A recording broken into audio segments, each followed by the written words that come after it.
I have been looking forward to this episode for weeks. If you've ever asked yourself if you could really have it all, the business, the family, the life, and not burn out like a candle, then this episode is going to be just what the doctor ordered. For me, Kelly is one of those incredible women that inspires you to be better, think differently, and illuminates what's possible. I am so honored to have the world's leading business strategist and mentor, whose mission is focused on shifting society forward through the power of entrepreneurship. So please welcome to the show the redoubtable Kelly Roach. Hello. Hi, I'm so happy to be here. Thank you for that intro. Of course. I'm so excited to have you here. And now, of course, I've had the pleasure of getting to know you and learning from you. But for those that are listening that have not had the pleasure, why don't you take a moment and introduce yourself? Absolutely. Well, I'm Kelly Roach, and I am a wife and a mom. So I've been with my best friend, my husband, for 20 years. We just hosted our 20th Thanksgiving together, which was amazing this past week. And we homeschool my 11-year-old daughter together. Her name is Madison. And I am a person of faith that really has dedicated my professional life to helping people make their dreams come true.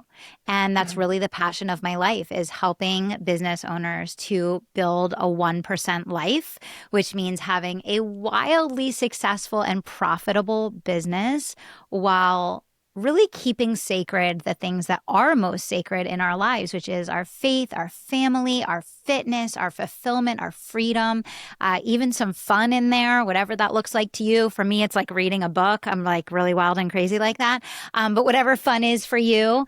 And so that's it, right? So I run a portfolio of companies. I was one of the first female-led companies in the online space to cross over 8 figures with no outside funding, no investors, any of those things. And yeah, I love getting to be the person behind the scenes that helps entrepreneurs to maximize their potential and achieve their goals. Beautiful. I love that. It's so inspiring to see what you've done. And every business owner has their own story of how they got here, that moment in time that really changed everything, where you just knew you had to be an entrepreneur. And you have such a fascinating backstory that's so unique. So what was that moment for you? Can you walk us through your entrepreneurial journey just a little bit? Yeah, I mean, I never dreamed of being an entrepreneur. It was definitely not my goal. I was a person that was on the free lunch line in school. I just wanted to get a good job, get promoted, and break out of my financial situation and achieve financial freedom. So when I graduated, I got a job in corporate. I took the most entry-level job in a Fortune 500 company because I knew that if I worked hard and focused my energy and effort in the right way, I could build a path forward for my life. And so I was the first one in, last one out for basically 10 years. I was promoted 7 times in 8 years. I became the youngest senior vice president in the company. I ended up building a team of 100 from the ground up, which meant I was managing 17 locations from White Plains, New York, down through the Carolinas. And my job was to make the company millions and millions of dollars. So I built teams. I taught them sales. I hired, recruited, trained, and onboarded. I ran the P&Ls. I built the metrics. I led and casted vision for the team. And it was just a great experience for me. It's where I met my mentor of 15 years, Dave, who I give so much credit to. He taught me everything I know about business. And I loved the work so much, but the work was not fulfilling on what I felt my sense of contribution and purpose was in the world. And so I really was like, how do I take these skills that I've learned and bring them out in the world and actually impact people's lives and people's families and like really make a difference with this work? And so in 2012, I started my first business, basically taking the sales and leadership and strategy that I had learned in the Fortune 500 world and distilling it down into how can small businesses scale to 7 and 8 figures using these same principles and strategies that billion-dollar companies do. And so that's how I started my first company. I still have it today. Now I have 5 other companies, and I have a great leadership team and people that help me run all of the businesses. And I even get to run something with my daughter, which is amazing. It's called the Courage Club for girls ages 7 to 14, where we teach them leadership and self-worth and self-belief and all of these things. So, I never dreamed of being an entrepreneur. I wanted to do work that mattered. I wanted to do work that gave me a sense of purpose and contribution. And I loved sales and marketing and teaching people how to win. I just wanted to do it in a way that actually was making a difference and changing people's lives. That is so incredible.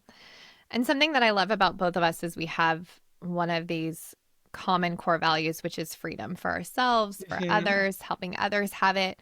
So tell me, what does that look like for you and the work that you do with entrepreneurs?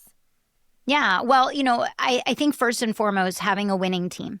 Anyone that knows me, even Lauren, you met me and I flew out to Selena's event and the president of my company was there with me, right? She runs multiple businesses in the portfolio that I don't even have any active involvement in the day-to-day at all. They don't use my face. They don't use my name. People don't even know that I own them, right? And so the thing that I did from day one was I started building successful teams. And I always say that there's two things, behind a very sustainable and profitable company, and there's talent and there's tenure. There's people that have the capability and the drive and the passion to build the business and to fulfill on the mission. And there's people that have tenure, meaning they know your business inside and out. They understand your company. They understand your core values, your deliverables, your IP. So building a winning team is not easy. A lot of times it's not fun. It definitely doesn't happen overnight. I wrote an entire book on it, Lauren, because when I got into the entrepreneurial space, all I heard was scale this and scale that. And the only people that were teaching how to scale had like a couple contractors from overseas, and they were totally burnt out, and they had no business teaching anyone how to scale anything. And so I wrote a book about building a winning team, because the way that you build freedom is you have to have a trajectory that takes you from being the business to building a company. And a company is built on systems and people, right? And so systems and people are what drive freedom. But unfortunately, it's a lot of really hard work to do that. And there's a massive oversimplification in the online space about what it takes to actually build a successful company, because most of the people teaching how to build a successful company in the online space never build a successful company.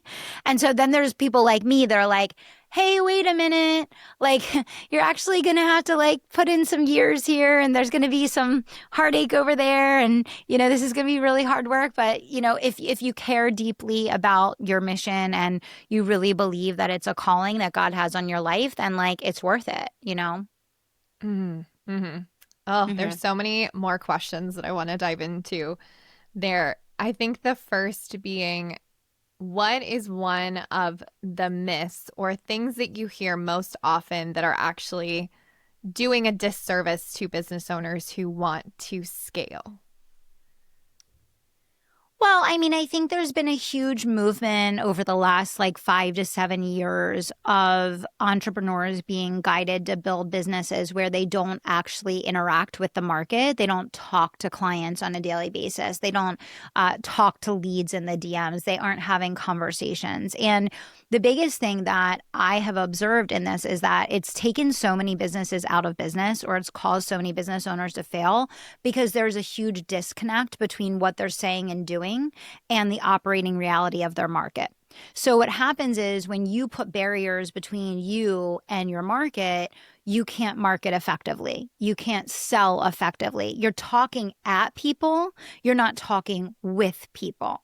And so the biggest disservice that I think that's been done to entrepreneurs is teaching them a lot of models and systems around automation and evergreen and, all of these things too early, right? It's not, everything is fine. Everything is neutral, right? There's no like good or bad in terms of like the strategy that you pick or the tactics that you deploy, but there is like a sequence of timing that's going to make it effective or ineffective. And when you try to automate something too early, when you don't truly have mastery yet, a lot of times it actually hurts you more than it helps you. You want to get something working really, really well and refine it, and then you want to flip it over and automate it and systematize it. And I think the biggest disservice to entrepreneurs has been so many people, because they want to make money quickly and easily, have really taught strategies to entrepreneurs that actually hurt them because they create this separation between the entrepreneur and their audience. And the only way that you can be truly effective at building trust and really moving people is if you are in the zeitgeist. And I talk about this all the time. And the zeitgeist is the conversation that's already happening in the minds, in the hearts, in the heads of all the people that you want to work with. And you're just entering the conversation that's already happening. And I notice that so many entrepreneurs think they know their market, but they're speaking in like vague generalities and like marketing platitudes that they think sound right, but they're not actually deeply connecting with the people that they say they want to serve. And I think that's one of the biggest things that people are struggling with right now. Mm-hmm. Wow, that was so impactful because I think it's very true. So how can entrepreneurs rebuild that trust with their audience and stand out and get to know their people on a deeper level? Yeah, I mean, I say get in the dirt. I say get in the dirt with your audience. And what do I mean by that, right? Get in the DMs.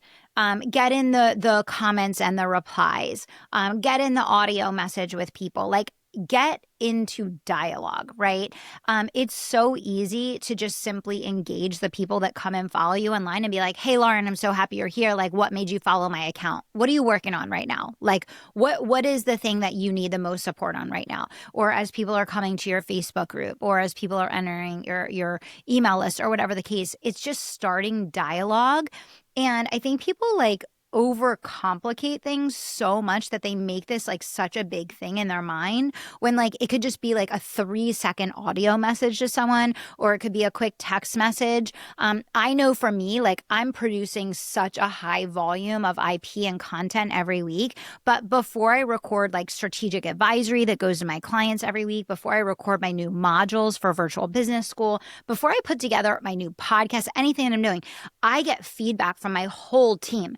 And I'm like, what are you hearing in the market today? What are the 3 things that have been coming up as themes over and over again? What are you hearing from people that they're getting stuck on? So that I'm always creating like at the level and at the pace of where my market is, versus me just coming up with things in my head that I want to say to them or at them. I'm actually like entering the conversation that they're already having. And then people are always coming to me like, oh my gosh, did you create that podcast for me? Did you record that for me? Like, how did you know? And I'm like, because this is what we do. We talk to thousands of people. So it can be so simple. It can just be like saying every day I'm going to DM 3 people and just get in like a back and forth with them. Or every day I'm going to welcome 3 people that came into my Facebook group and invite them to share with me like what they're working on right now. Or every day I'm going to reach out to 1 client and just have them audio message me like the top thing that they would love to see like new content coming out on. And it just, first of all, it makes your job so much easier as a creator, because you're not just making random stuff up. And then second of all, it really lands for people because, like I said, it's you meeting them where they are. I think that's brilliant because I mean, there's so much content being spun out every day, but the stuff that's going to land for your people, if you can cultivate that relationship and use their words, that's going to land even more effectively, For which sure. I For think sure. is just like such a sigh of relief. When we were here in Austin, you said something that really struck with me about your spiritual gift is teaching, which is why you give everything away for free and never feel bad about selling. And I said to you in the room, if I'm honest, I'm not sure what my spiritual gift is. So how does someone figure out their spiritual gift, and how does knowing that piece change the way they show up in their business and make offers? Yeah, absolutely. Well, like, when you think about it, the gifts that you've been given are the things that are naturally just instilled in you. They're part of you. You didn't create it. It didn't come from outside of you. It's something that is internally pulling you and driving you. And it's just intuitively and innately a part of who you are and how you help people, right? And so like my first inclination whenever someone comes to me for anything is like, let me send you one of my trainings. Like I can help you with that. Or, let me record, a training on that. Like I know that that's my gift because something that someone else would have to like stress about or work on for so long or think so hard about or spend hours putting together, it is naturally, intuitively like how I'm meant to give. It's how I'm meant to serve, right? And, I think that even a great start, Lauren, is asking yourself, like, what is that innate gift that I have that comes so naturally for me that other people would have to work so hard at, right? That's why for me, like putting out content, it comes with ease. It's not that it's not hard work. It is hard work, but it comes with ease. And I know that that comes with ease because God intended me to be of service and contribute in that way. And I look at it through that lens, right? And so whether your gift is teaching or your gift is discernment or your gift is being of service in a different way, or maybe it's philanthropy, it's giving, you can actually go on YouTube and you can watch entire trainings that talk about like identifying your spiritual gifts and seeing even the list of what spiritual gifts are so that you can kind of see in yourself like, oh, I think that's me. Like, I think that's what I'm meant to, to do. But I think like what I would say more than anything is don't overthink it. Like, what do you just know that is a gift of yours? And how do you do more to give more of it away? Mm-hmm. I love that. So, how does this tie into your philosophy of the sacred art of selling? Yeah. Well, I think one of the biggest things with the sacred art of selling is creating detachment. And detachment is what really lowers our stress as business owners because it's where we don't have to put pressure on any situation, any scenario. We don't need something to happen. When you need something to happen in business or in life, that's never a great thing, right? It never feels good. It puts way too much pressure on a situation. And usually things don't work out the way you want them to. Whereas when you have a very relaxed and detached energy, you go with the flow. Whatever happens, it's good or it's great, right? And so the sacred art of selling is really building detachment in the way that you approach building your business. And the only way that you can build detachment in the way that you approach building your business is if you have enough consistency and frequency in what you're doing to build it, right? I can be detached about the sales that we do, about launches that we do, about emails that we send, about offers that we make.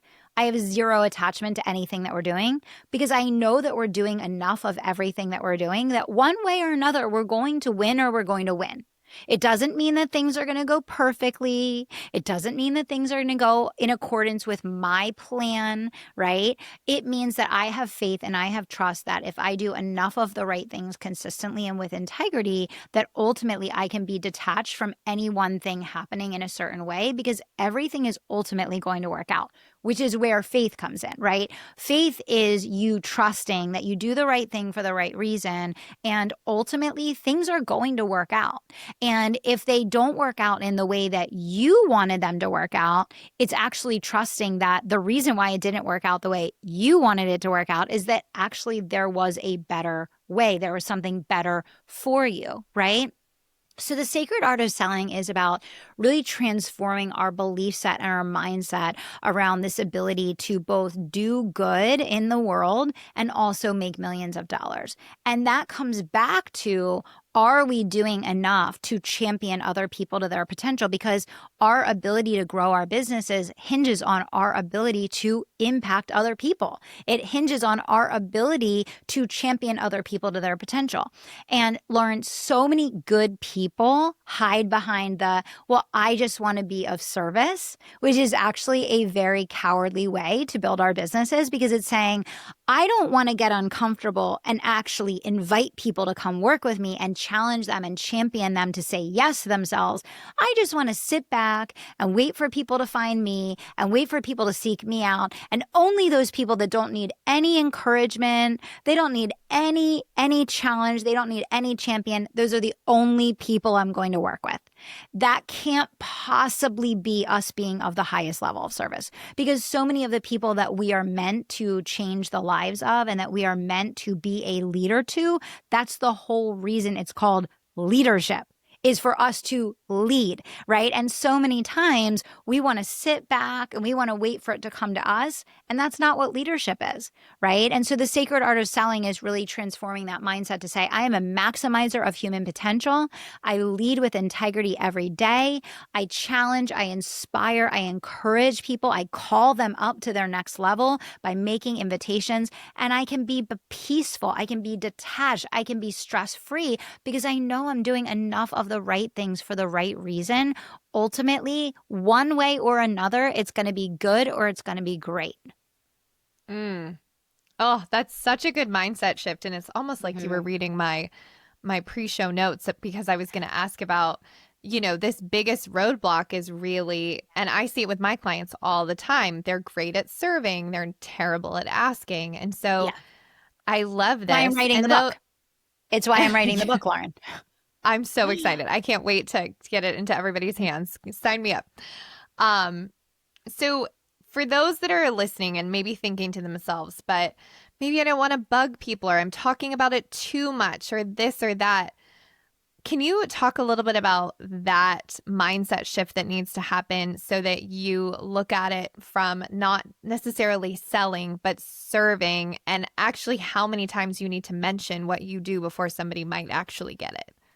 Yeah, I mean, it now takes 20 to 40 times for someone to even be like paying attention to an offer that you're making or an invitation that you're making. On average, it takes 8 to 12 follow-ups to make a sale. And 85% of sales happen in the 8 to 12 range. So most business owners, Lauren, are leaving 85% of their sales on the table because they never make it into the range of follow-up where the majority of sales happen. So I just want to say that again for everyone because this is a $1 million tip I'm giving everyone. So the vast majority of sales, 85% of sales happen between the 8th and the 12th touch. 85%. So that means for all of you that never make it to round 8, you never make it to 8 to 12 touches, you are leaving 85% of your sales on the table. And then what do, Lauren? They kill themselves, constantly spending more money on ads, constantly going to more networking events, constantly killing themselves trying to get new leads. And they're chasing people at the top of the funnel, but they're never following through. So no one's closing. No one's That's closing. Insane. And on average, people say no 4 times before they say yes. It's just human nature. Our instinct is always to say no.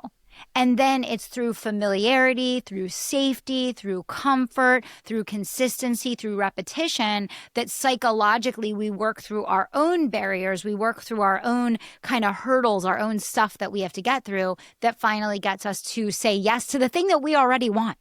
People aren't saying no because they don't want your solution, because ideally, hopefully, you're speaking to people that want your solution. That's why they're in your world. They're in your world because they want the thing that you offer. But they have their own stuff that they have to work through to get to the place where they're ready to take action.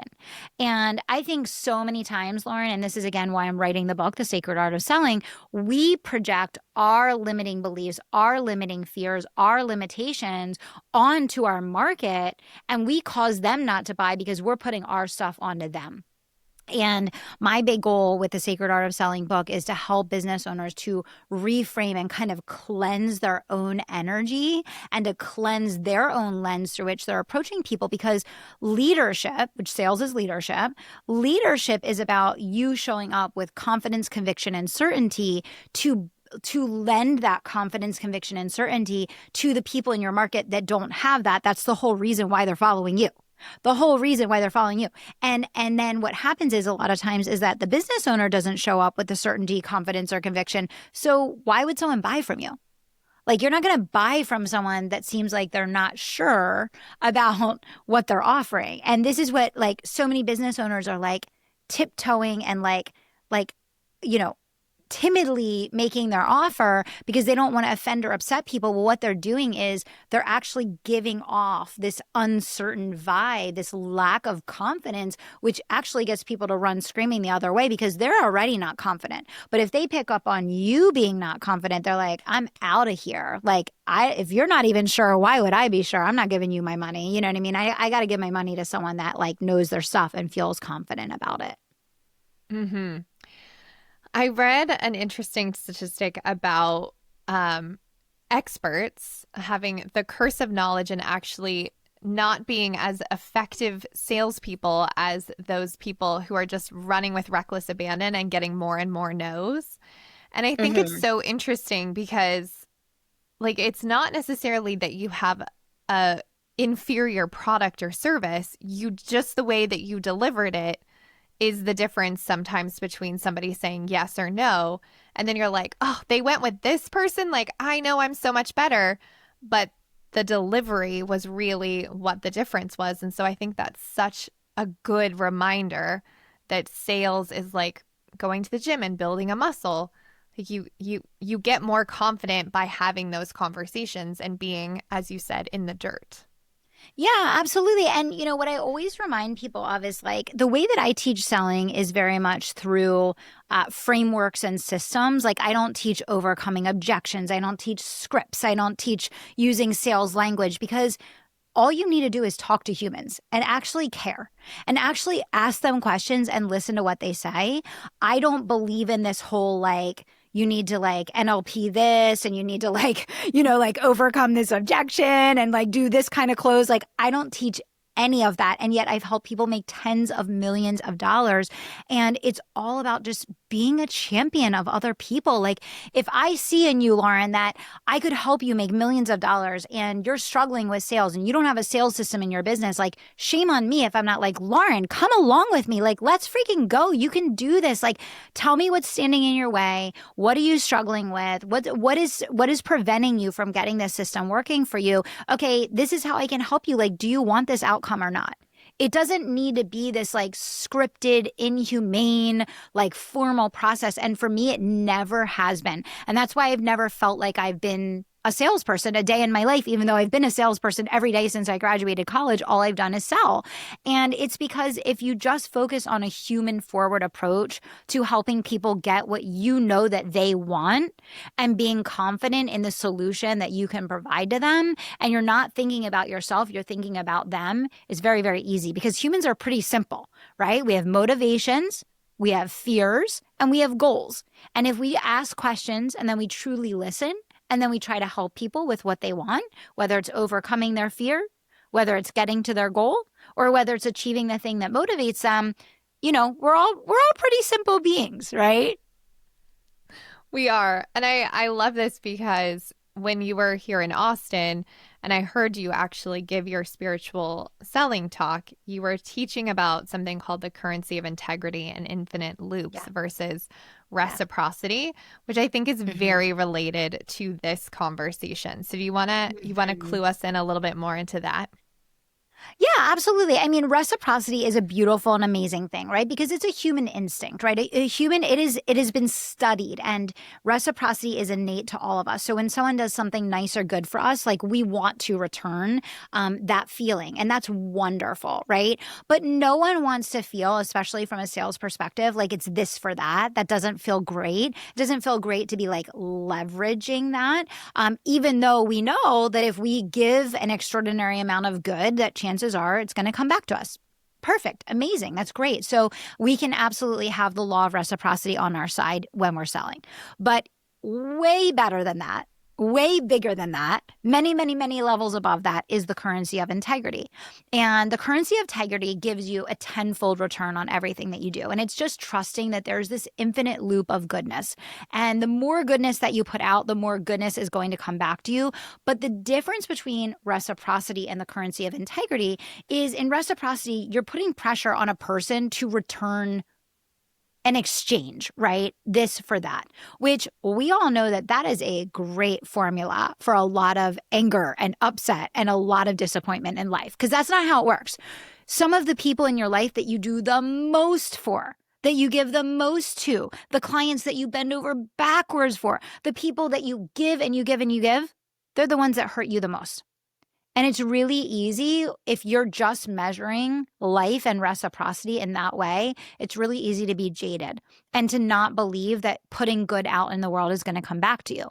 But if you look at your life through the lens of like this huge loop, this infinite loop of integrity, and integrity being just an operating system that you walk through the world with, where you're just going to put that good out and you're going to let that good come back. You don't know which direction it's going to come from. You don't know what exchange it's going to come from. You don't know what the source is going to be. You don't know the person that it's going to flow from. You don't know the interaction that might result in it. But it is trusting that if you operate on this very high level, this currency of integrity, and that's what runs every decision that you make. It's what runs how you walk through the world.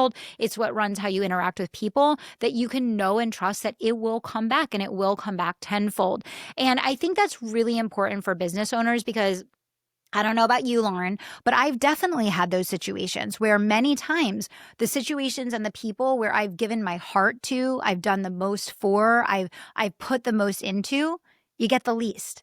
And that can feel really frustrating and disappointing. And it can cause you to then not want to do as much good in the world or give as much of yourself. And I don't believe in that. I think we need to transcend that, and we need to look at it on a much higher level, because there will also be people in our lives that we didn't do anything to deserve this random act of kindness, or this amazing exchange that happened, or this happenstance meeting that ended up transforming our lives or our business in some way. And I just think you have to be on that vibration if you really want to achieve extraordinary success, because you're either lowering yourself down to expectation of reciprocity, or you're raising yourself up to expectation of infinite proportions through integrity. I love that. And it also makes it more fun. It's kind of like a Yeah. game of like, where Yeah. the blessing's going to come Yeah. from? Like, Yeah. show me how good it could get, which I think Exactly. is so fun. Love that so much. Yes. Thank you. So when we're talking about, I'm going to say more hooks in the water, like having more avenues of leads and relationships and things like that, because I think a lot of attachment comes from not having a full enough basket, that you're just focusing on the few that you have. Yeah. I know you shared with us something called the Miracle Hour that you and your team do every Yes. day. So Yep. for someone listening who's overwhelmed and thinks that they need a complete business overhaul to get where they want to go, walk us through what this Miracle Hour actually is and why it works and what happens when you get consistent with it. Yeah. So the Miracle Hour completely changed my life. And it didn't start off being called the Miracle Hour. It started off with it being an index card that I carried around with me, because I was working a full-time executive job. I was building my business on the side. I had a newborn daughter at home, and I basically had 1 hour a day, which was my lunch break from my executive job, to build my business. And my goal was I wanted to be home with my daughter. I wanted to be able to work from home full-time as an entrepreneur. I wanted to have my husband home so we didn't have to put our daughter in daycare. So there were all these like competing priorities in my life. And I was like, I need to figure out how to maximize this 1 hour a day so I can build my bridge to freedom. Okay. So this was my bridge to freedom, literally. And it was an index card. And on the index card, I broke down what I could do if I had 30 minutes, what I could do if I had 15 minutes, if I had 10 minutes, if I had 5 minutes. And I would literally carry that card everywhere I went. And that is how I literally got my business to 7 figures while I was still working a full-time job. I got to transition out of corporate. I got to become a full-time entrepreneur. And now I get to teach it to other entrepreneurs. So a lot of people, as you mentioned already, Lauren, think that they have to do like a complete business overhaul or work harder, do more hours in order to change their business or change their life. And that's not true at all. But what you do have to do is you have to dial into the right activities with the right intensity, with the right focus in order to win. And, so many business owners, and this is actually one of the key reasons why I'm writing the Sacred Art of Selling book. One of the key reasons why business owners burn out is that they spend 20 to 30 hours a week working on things that kind of sidestep the sales process, because they don't want to just go directly to like sending text messages, sending DMs, connecting with people, hopping on the phone. And it can be so easy to make sales in your business every day if instead of doing like all this minutia to go from A to Z just to get from A to B, if you just go from A to B. And so the Miracle Hour is 7 core activities that you can do in your business every single day in an hour or less that allows you to both generate leads, nurture the ones you already have, and make offers to close. And it's just about building discipline around getting results and producing profit in your business every single day. And the vast majority of business owners, let's be honest, they don't have a system for daily sales. They don't have a system for profit producing activities. They are literally coming into a chaotic, crazy mess every day, hoping that they're going to find cash from somewhere. And it's extremely stressful, and it doesn't need to be. And I really think it's one of the biggest reasons for business owner burnout. They say that cash flow is the number one thing that takes businesses out of business. I actually think it's the burnout of the business owner that causes the cash flow issue. And a lot of that is because there isn't a daily sales system. So I learned a new lesson about this actually this year, Lauren. I've been teaching the Miracle Hour for many years. I've been using the Miracle Hour for many years. And, back last December, I had just turned 40, 41, and my body was changing, and I was kind of like not liking what was happening with my health. And I was like, yeah, I'm going to have to make some changes here. Right. And, so I started working with a personal trainer, 30 minutes, 3 days a week. And Lauren, I lost almost 20 pounds. I completely transformed my body. My energy is through the roof. I can fit into size 2 clothes that I haven't been able to wear in like years. Okay. So I learned a really important lesson because I applied that same concept of the Miracle Hour to my health. And what I learned is it doesn't even need to be an hour a day. I don't spend an hour a day on my health. I spend about 30 minutes a day on my health, whether it's with the trainer or on my own.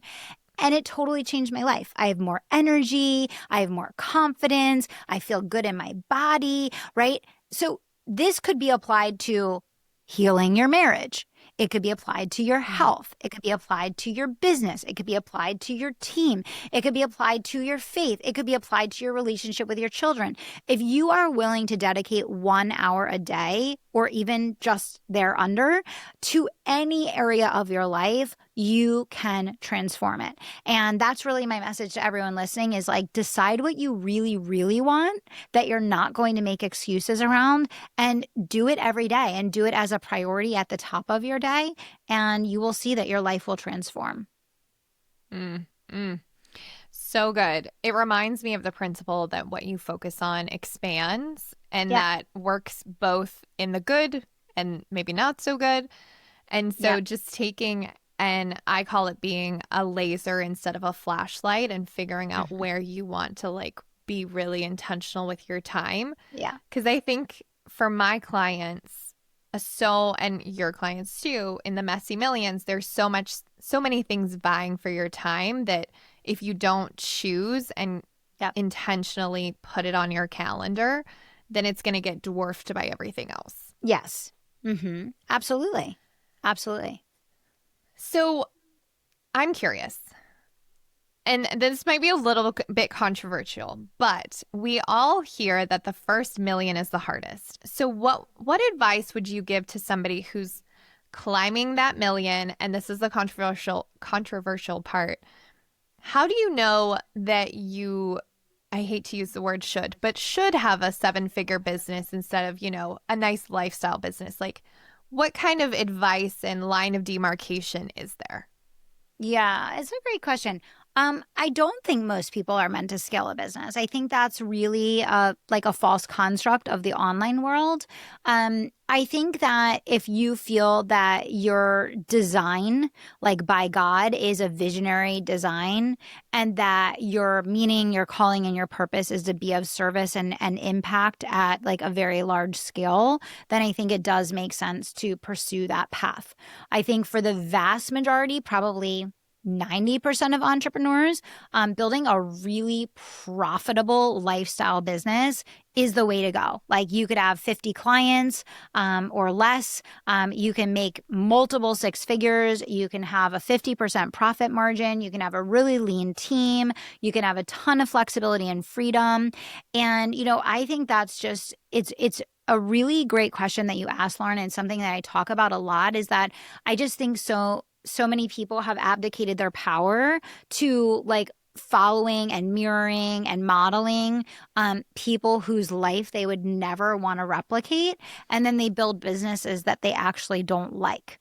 And so I think it's just really kind of checking to make sure that your goals are your goals and your goals alone, and that you're doing things for the right reasons with purpose and intent. Yeah, that's actually a big chunk of the work that I do with my clients, because so often my clients who are in the messy millions started their business to solve a problem and then woke up and they were like, oh, shoot, I have a business that is keeping me really kind of trapped in that operator. But then when we actually dig down into it, they're not sure what their vision actually is. So coming back to, why are you building the business? What is your definition of freedom? How do you want to live your 1%? I love that. I love that. Okay, as much as I could talk to you about this for hours, it's almost time to close out today's episode. So with these last two questions, we've covered a lot.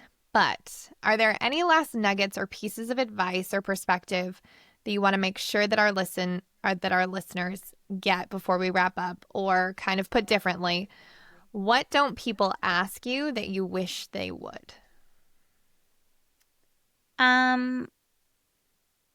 I think that people tend to overestimate the strategy and tactic and underestimate the faith element of building something really extraordinary. And so I'm a master executor. Like I execute like a ninja. I'm just built that way. It's my design. But the undercurrent that has been driving that my entire life is my faith and my belief in like what I'm here to do and my desire to fulfill on that purpose in the world. And so, I would just say for everyone, like, make time as you're doing your end of year planning, make time and make space to like check in with God and to check in on, your true like calling and purpose of your life. For me, even like making the decision to homeschool meant taking like a huge chunk of my time and my energy and directing it away from the business and directing it towards my daughter. And it was like the best decision ever. Right. And, that was like a very faith-driven decision for me. And I think having the courage to actually like ask the right questions and be open to what the answer is will hold the keys to a lot of happiness in your life. Yeah. So what I'm hearing is slow down to really get the clarity of what you want and what you're called to do, and not just building something to build, but really being intentional with what you're building. I love that. I love that. Yeah. Okay, last question. What is a book that you think every entrepreneur or person should read, and why? Yes. Well, of course, the Bible. But in addition to that, Think and Grow Rich, I've read every year for 15 years, and I will continue to read every year. I already made my daughter read it, begrudgingly. And I just think it's a playbook for taking accountability in your life to make your life whatever you want it to be. And I think it just provides great reminders in terms of the power of decision in your life and the power of clarity in your life and taking ownership of the results that you want. Radical responsibility. Yes. I love that. Yes. Okay, so tell people where they can find and connect with you, if there's anything that they would love to download or things like that you've got cooking. Tell everybody where they can find you and all your goodies. Yeah. Well, I always say come listen to the Kelly Roach Show, because you can just build and grow so much by listening to that for free. And I put my heart into the show, and I release 2 new episodes every single week. So the Kelly Roach Show is a great next step. And then just come say hi on Instagram. Myself and Jesse and Krista and a whole bunch of my team members are in my DMs all the time, but it's real humans in there, whether it's me or someone else. Come say hi, tell us what you're working on. And we have endless free resources we can share that will help you with whatever next step or challenge you're trying to tackle in your business. Beautiful. And then when is your next book slated to come out? Oh my gosh. Do we have a whole podcast? I am recording the Miracle Hour audiobook this week. So that will be Okay. out by hopefully January 1st on Audible. And I'm relaunching 3 of my other books in the next quarter. And I'm in the process. I'm just finalizing the proposal. I'm going for a traditional book deal with the Sacred Art of Selling. So that's in the works as well. So lots of movement on the book front all year long in 2026. I love that. I love that. Well, thank you so much for being on the show. This has been such a great conversation, so inspiring and illuminating. I really appreciate you taking time out of your busy day to come talk to us. Thank you so much for having me. Of course. Of course. All right, everybody. That is it for this week's show. You've been listening to the Biz Doctor podcast with me, Lauren Goldstein. If you enjoyed this episode, please be sure to like, share, and subscribe to us on Apple Podcasts, Spotify, and other podcast streaming platforms. To learn more about how we can help you have the freedom you started your business for, visit goldenkeypartnership.com.